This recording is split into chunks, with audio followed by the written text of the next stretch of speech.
Now, Scotch whisky is one of our biggest exports and an industry with a heritage that draws visitors from around the world.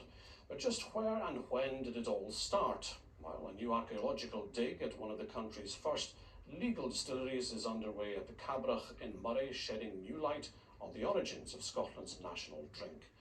Laura Alderman is there for us now. Laura, it's an area steeped in whisky tradition. How significant is this discovery? Well, Norman, fairly significant. The Cabrach Trust who are excavating this site, well, they already knew that there was a whisky distillery underneath the surface.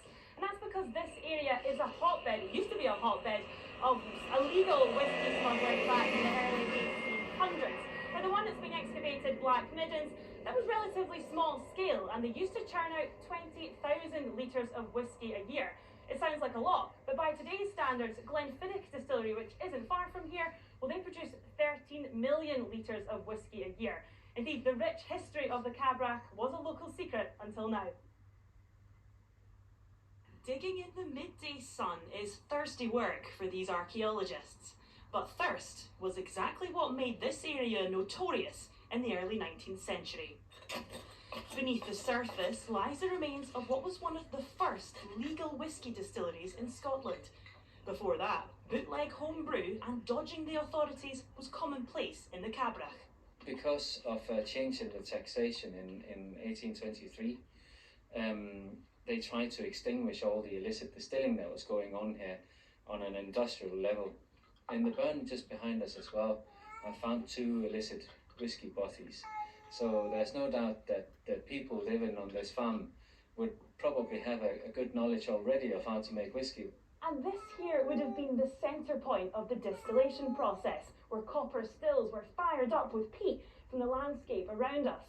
And although we can't taste that whisky today, this dig is shedding light on the rich history of the Cabrach. And keeping that history alive is key for residents here today. At the height of legal distilling, Joan Harvey's great-great-uncle was whisky smuggling royalty. Oh, it should have been a Wild West affair. A Wild West, wild. Quite the thing to do. Because they made money. And they sold it in Aberdeen and at other shops. And the glasses, they served it in the pubs, you know, in Aberdeen, and they were all coloured. They were either green or blue, because that's what the old fashioned glass used to turn out like.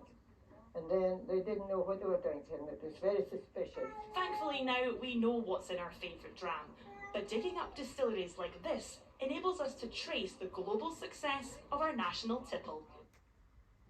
And Laura, how much longer is the dig going on for?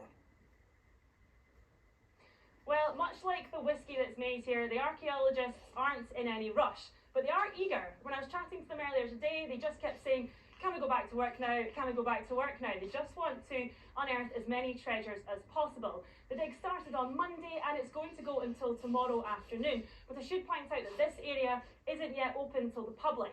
The Cabrach Trust want to do that later on as part of a larger heritage project. But for now, it certainly is an area steeped in whisky history. Norman. Laura Slancheva, thank you.